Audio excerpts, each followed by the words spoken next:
Bismillahirrahmanirrahim. Assalamualaikum warahmatullahi wabarakatuh. Salam sejahtera untuk kita semua. Perkenalkan, nama saya Dr. Insinyur Akbar Teguh Prakoso STMT dengan nomor NUPTK 9744770671 1304002 dengan unit kerja Fakultas Teknik Universitas Sriwijaya yang merupakan peserta sertifikasi dosen gelombang 1 tahun 2026. Pada kesempatan kali ini, saya akan menjelaskan terkait pernyataan dosen pada unjuk kerja Tridharma Perguruan Tinggi PDD UKT PT di bidang pengajaran. Adapun salah satu mata kuliah yang saya ampuh yaitu mata kuliah Elemen Mesin 1. Mata kuliah Elemen Mesin 1 ini merupakan mata kuliah wajib di program studi Teknik Mesin Fakultas Teknik Universitas Sriwijaya. Mata kuliah ini dilaksanakan pada semester 4 dengan beban studi semester sebesar 3 SKS. Kegiatan pembelajaran terdiri atas 14 kali pertemuan perkuliahan dan 1 pertemuan ujian tengah semester atau UTS dan 1 pertemuan ujian akhir semester UAS sebagai evaluasi untuk menilai tingkat penguasaan kompetensi yang telah dicapai. Melalui mata kuliah ini, mahasiswa dilatih untuk menganalisis dan merancang elemen mesin serta sistematis dengan mengacu pada standar teknis, mempertimbangkan aspek kinerja, keandalan, dan keselamatan sebagai dasar bagi perancangan sistem mekanika yang lebih kompleks. Capaian pembelajaran mata kuliah elemen mesin ini yang dibebankan pada mata kuliah ini yakni CPMK 5, yaitu mampu merancang dan memodelkan sistem mekanika beserta komponennya dengan mengacu pada standar teknis serta mempertimbangkan aspek kinerja, keandalan, keberlanjutan, kemudahan, penerapan, dan berbagai kendala realistik sebagai kontribusi terhadap pengembangan industri dan infrastruktur yang inovatif dan berkelanjutan. CPMK 06 mampu merencanakan proses dan sistem mekanika sesuai standar teknis dengan mempertimbangkan kinerja keandalan, keberlanjutan, dan kendala realistik seperti dan berkontribusi terhadap penerapan proses rekayasa dan produksi yang efisien serta berkelanjutan. CPMK 10 yakni mampu mengenali, menyusun, mengevaluasi, dan mengembangkan pilihan penyelesaian terhadap masalah teknik dalam sistem mekanika. Dalam penyampaiannya, metode pembelajaran pada mata kuliah ini merupakan ceramah interaktif, diskusi, dan studi kasus dengan pendekatan berpusat pada mahasiswa yang membantu mahasiswa berpartisipasi aktif dalam proses pembelajaran, memahami konsep secara mendalam, mengembangkan kemampuan berpikir kritis, serta menerapkan teori untuk menganalisis dan menyelesaikan permasalahan di bidang teknik.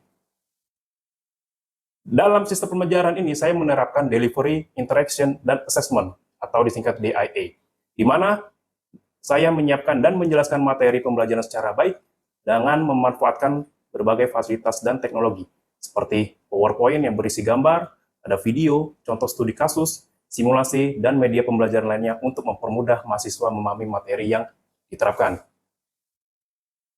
Dalam interaksi, saya menerapkan yaitu mencoba bertanya kepada mahasiswa untuk mengulas kembali materi pembahasan sebelumnya. Jadi mahasiswa dapat menanggapi serta memberikan kesempatan untuk bertanya dan diskusi agar tercapainya capaian pembelajaran.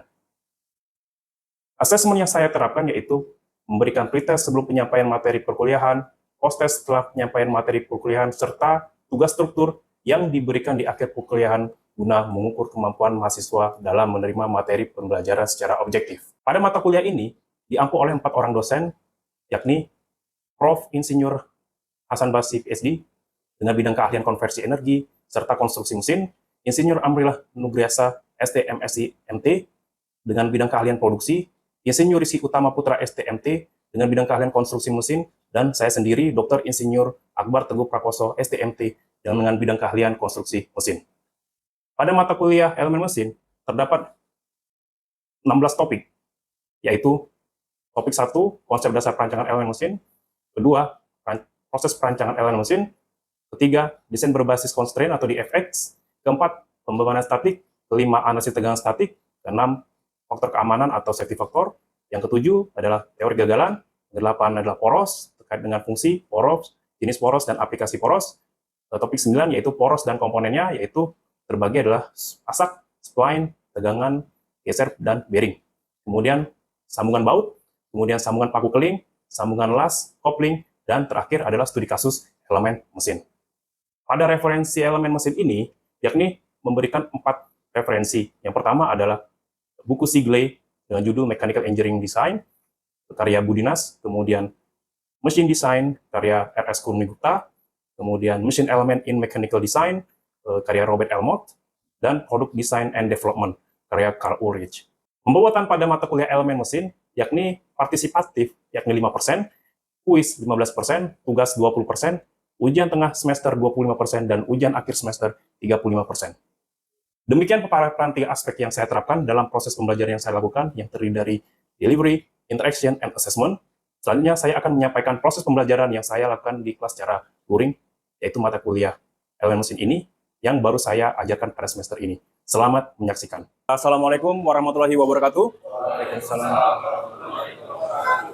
Oke, hari ini kita akan melanjutkan pertemuan ke-9 ya, terkait dengan mata kuliah elemen mesin, yakni topiknya adalah poros. Oke. Jadi sebelum kita mulai program pada hari ini, kita absensi dulu ya. Absensi dulu, silakan buka e-learning-nya sekarang. Silakan untuk mengisi absensi kehadirannya. Oke, sudah ya? Oke, sudah. Oke, sebelum kita mulai perkuliahan, alangkah baiknya kita berdoa menurut kepercayaan masing-masing ya. Berdoa, mulai.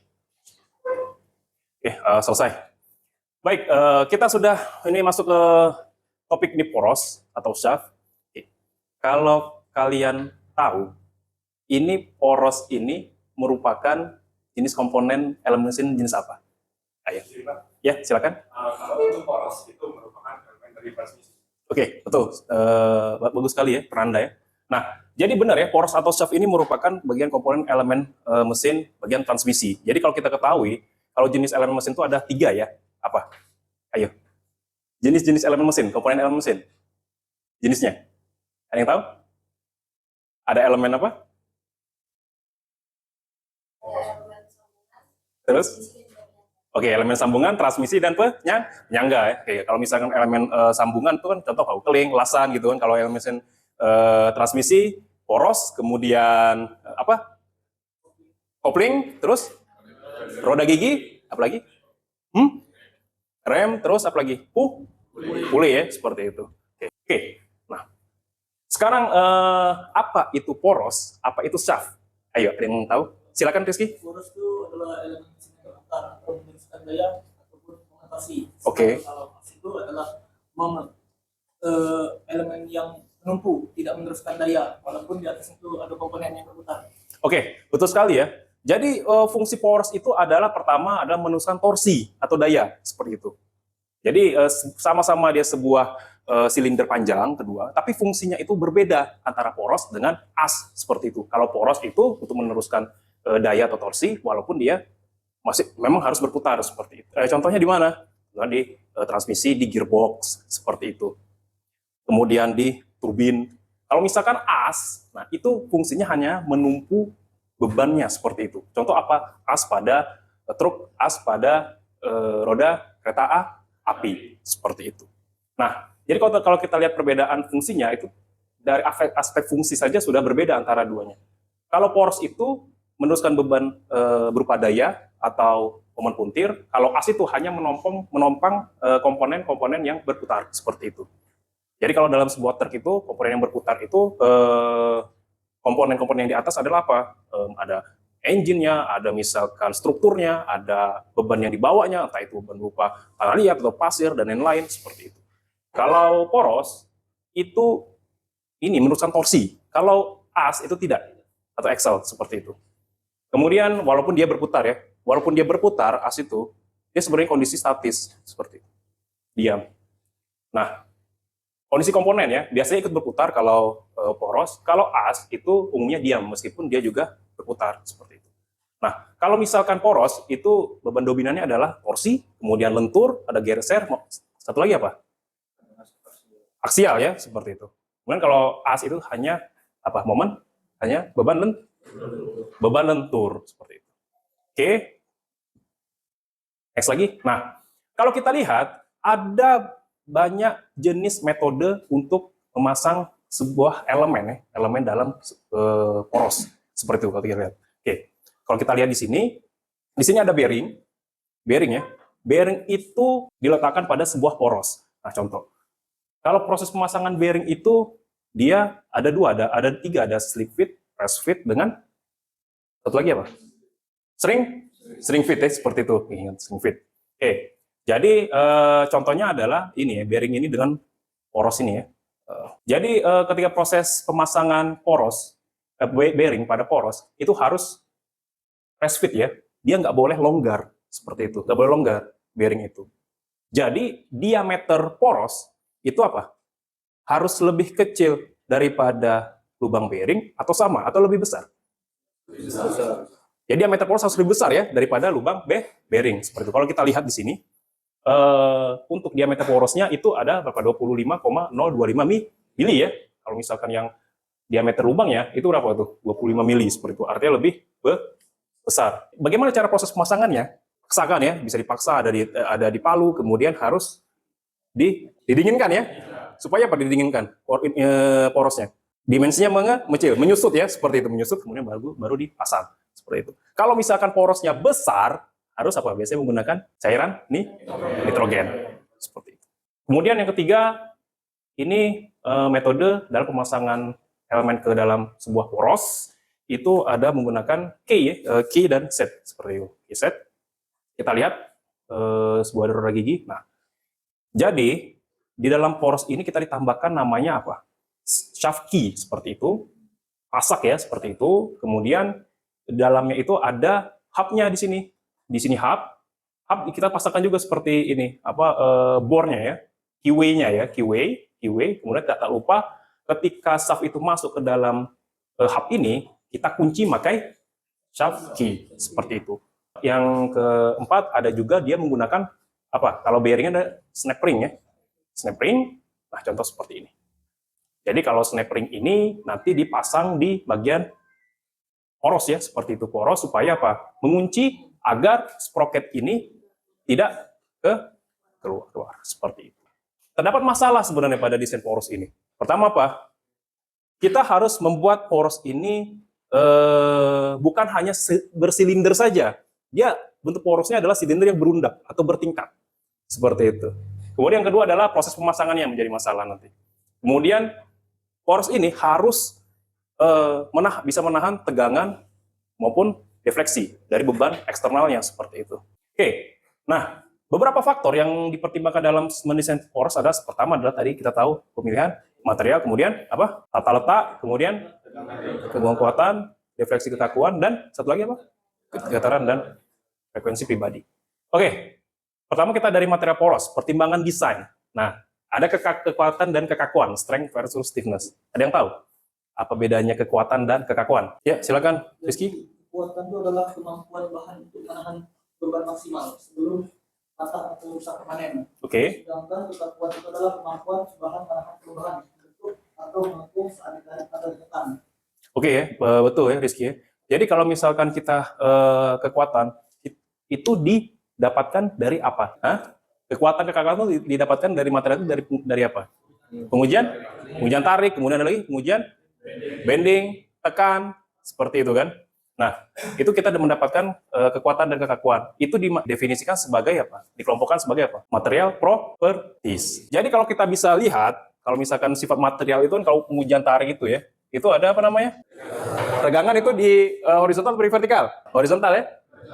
Kalau apa? Kalau tegangan ini strain, kemudian yang vertikal stress seperti itu.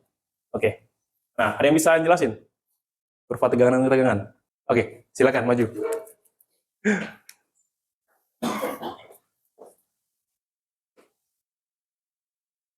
Nah, jadi di sini Pak ada kurva tegangan dan tegangan. Di mana di sini ini ada suatu titik yaitu yield yang dimana kalau sudah sampai titik ini maka material itu bakal terjadinya deformasi plastis. Nah, sebelum titik ini material itu bakal terjadi deformasi elastis yang dimana suatu material ketika diuji tarik maka material tersebut bisa kembali ke titik semula. Terus di sini ada titik yang dinamakan ultimate strains, yang dimana titik itu tuh sifat material terjadi di puncaknya Pak sebelum terjadinya patah. Nah, terus setelah di titik itu material itu bakal terjadinya frag atau patah fracture. Nah, untuk itu grafik tegangan dan tegangan. Oke, tepuk tangan dulu buat Brian. Ya. Secara umum hampir benar ya. Namun kalau kita lihat untuk penjelasannya kita harus runut dulu ya. Runut dulu. Pertama, ketika proses pengujian tarik, ya kan, terjadilah linearitas kurva di sini. Nah, linear inilah itu melambangkan bahwa suatu sifat material itu ketika dia ditarik itu akan kembali menjadi seperti semula. Inilah dinamakan daerah elastis seperti itu. Elastis. Nah, elastis inilah yang akan menentukan kekakuan dari suatu material seperti itu. Nah, untuk mendapatkan nilai elastis ini, kita harus menggunakan rumus apa? E sama dengan tegangan dibagi regangan. Nah, tegangan dibagi regangan itulah dapat nilai E-nya. Itu nilai apa? Modulus elastisitas. Nah, seperti itu ya. Nah, jadi ketika pengujian tarik dilakukan kembali, maka di sini ada namanya batas proporsional limit seperti itu di sini. Nah, batas proporsional ini limit adalah dia tuh masih daerah daerah elastis, namun belum masuk ke daerah plastis. Nah, disinilah kita bisa menentukan kekuatan dari material atau dinamakan kekuatan luluh. Itulah yang dicari. Seperti itu, kekuatan luluh yang ditentukan. Nah, biasanya untuk mencari tegangan yield bisa menggunakan metode 0.2 offset yield stress seperti itu, atau 0,02 kita geser ke strain ini, jadi kita tarik seperti nanti. Nah, seperti itu dapatlah daerah sigma Y seperti itu pakai metode offset 0.02 offset ya, seperti itu dapat. Oke, inilah yang untuk mendapatkan nilai kekuatan dari material. Kemudian ketika pengujian tarik lagi dilakukan ya, masuk ke apa tadi? Batas apa di sini? Masuk daerah plastis seperti itu. Ini daerah plastis ini. Seperti itu, daerah plastis. Nah, ini yang kita tidak inginkan. Seperti itu. Kita hanya membutuhkan yang ini saja. Karena apa? Karena poros kita nggak mau dia pengen dia jadi plastis, nggak mau. Kita harus yang sebelum yield ini. Seperti itu. Oke, paham ya? Oke. Ketika dia nanti ditarik, akan masuk ke daerah plastis. Nanti di sini ada puncak dari tegangan ya. Itu dinamakan sigma U atau ultimate strength. Seperti itu, kekuatan ultimate. Seperti itu. Kemudian ketika dia ditarik, maka akan material itu necking ya. Spesimen necking, jadi kekuatannya menurun. Alhasil terakhir apa? Patah atau rupture. Seperti itu. Oke. Jadi yang diperiksa untuk menilai keduanya adalah kalau misalkan kita mendesain sebuah poros, itu nanti kita mencari nilai tegangannya. Nah, kalau mencari nilai tegangannya ini, itu merefernya adalah nanti kita ngecek ke kekuatan seperti itu. Contoh kalau misalkan, kalau tegangannya itu 100 megapascal, tegangannya ya, stresnya ya, ini apa tegangan utamanya, entah itu tegangan aksial maupun misalkan dia tegangan akibat momen puntir dan lain-lain. Untuk pemilihan material kekuatan itu harus lebih besar dari 100 megapascal atau lebih kurang? Lebih besar harusnya kan? Seperti itu, lebih besar. Di sini harus lebih besar. Contoh, sigma Y-nya sama dengan 250 MPa. Seperti itu. Belum lagi kita bahas terkait dengan apa? Faktor of safety seperti itu, atau faktor keamanan seperti itu. Oke. Nah, kalau misalnya contoh seperti ini ya, kalau kita dapat tegangan suatu poros ya, stres itu 100 megapascal tadi ya. Kalau safety factor suatu desain itu 2, artinya kita mencari material itu dengan kekuatan yieldnya berapa. Kalau misalkan tegangan poros itu 100 megapascal, ya, kemudian faktor of safety-nya itu 2 di desain, kita harus mencari material itu dengan kekuatan yieldnya berapa megapascal? 2? Harusnya 200 kan? Harusnya faktor keamanannya di sini harus 200 di sini. Karena apa? Karena faktor safety itu kan sama dengan apa? Materi sebelumnya, tegangan yang diizinkan ya, izinkan dibagi dengan tegangan aktual seperti itu. Tegangan izin artinya ya tegangan kekuatan dari material itu. Kalau misalkan tegangan aktual itu yang terjadi pada shaft seperti itu. Artinya apa? Artinya ini harus 200 dong untuk mendapatkan nilai safety factor 2. Seperti itu. Kalau misalkan materialnya 50, hancur itunya staffnya kan seperti itu. Oke ya. Sudah paham di sini ya? Oke, kita latihan dulu. Nanti belajar lanjut lagi. Nah, kalau defleksi ya, kalau defleksi itu yang kita lihat nanti adalah apa? Kekakuan tadi seperti itu. Jadi kita harus mencari nilai modulus elastisitasnya yang tinggi untuk menahan supaya poros itu tidak apa? Lentur. Tidak terjadi deformasi ini ya, tidak mengalami deformasi yang besar. Oke. Nah, material poros ya. Poros biasanya terbuat dari baja karbon rendah, kemudian pengerjaan dingin, pengerjaan panas, seperti apa? ANSI 1020. Apa tuh ANSI itu? Ya. ANSI itu American National Standard Institute. Oke, itu merupakan sebuah apa? Standar yang sebagai acuan material di seluruh dunia. Oke, itu standar dunia ANSI ya. Oke, kalau kalian tahu jenis-jenis standar apa saja sih? Selain ANSI? Iya, Elang. Standar itu selain ANSI ada ISO. ISO, oke. ISO yang biasanya itu dipakai standar Hmm. dan ada JIS. Ada JIS. JIS ini standarnya dari Jepang. Oke, apalagi selain JIS? SNI, Pak. ASN Indonesia, oke. Terus apa lagi? Ada IC ya, IC. Kemudian ASME. Kalau dari Jerman apa? DIN, Pak. DIN ya, Dutch Industrial Norm tuh kan seperti itu. Nah, jadi kalau misalnya ANSI itu nanti kalau kita lihat material ANSI 1020, kalian lihat di website MATWEB ya, MATWEB. Nanti kalian dapatkan mechanical properties-nya seperti itu.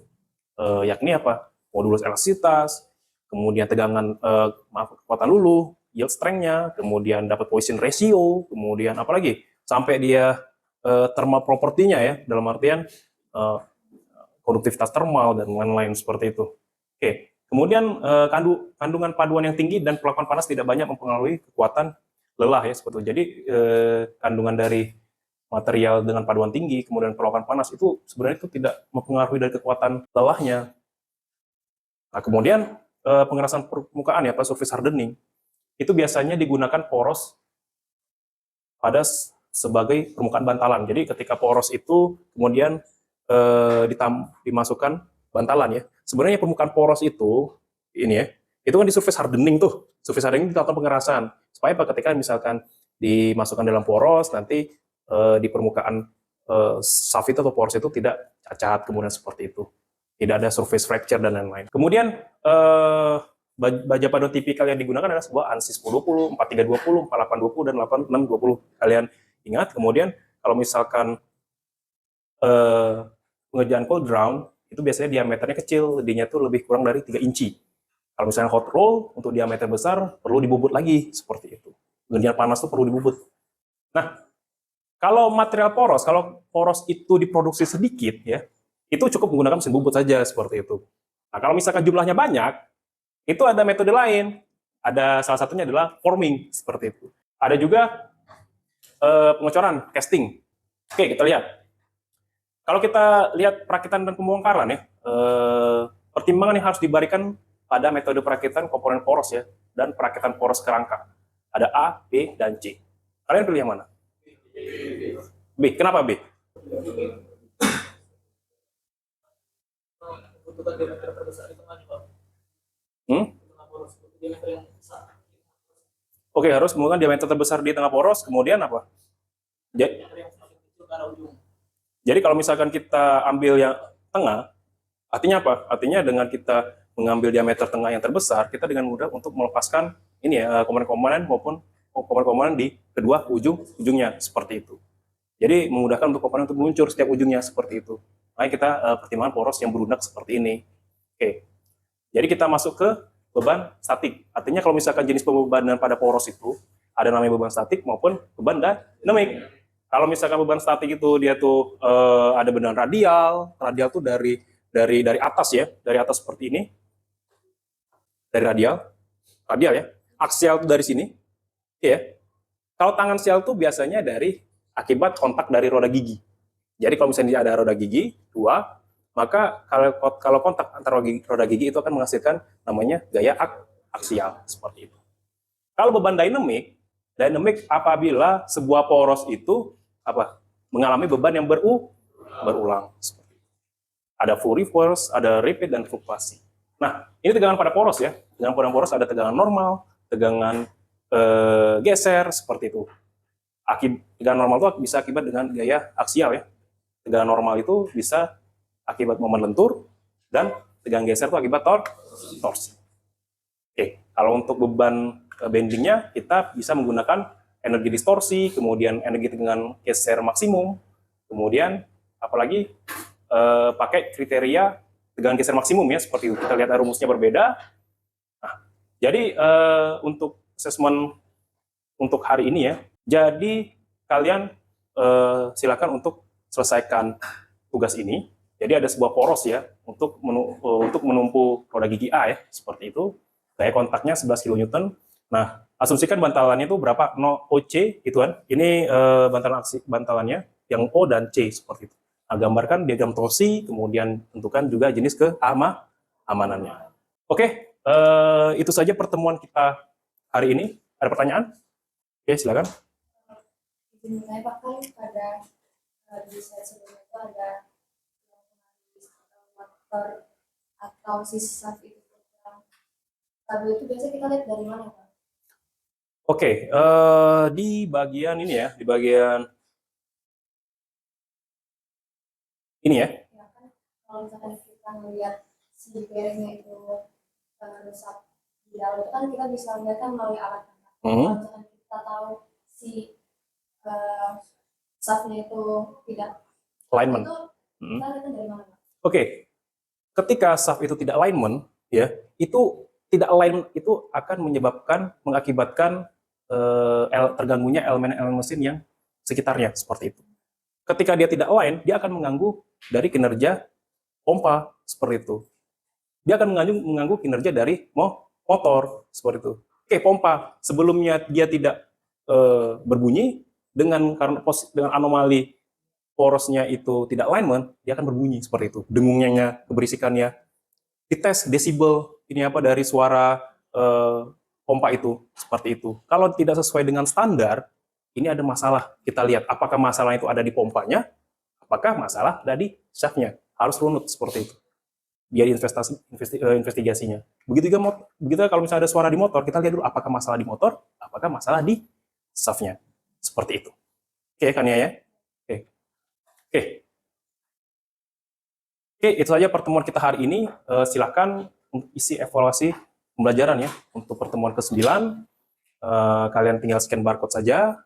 Barcode nanti bagaimana untuk penilaian kepada dosen untuk hari ini. Seperti itu. Oke, demikian pertemuan kita hari ini. Saya akhiri. Wassalamualaikum warahmatullahi wabarakatuh.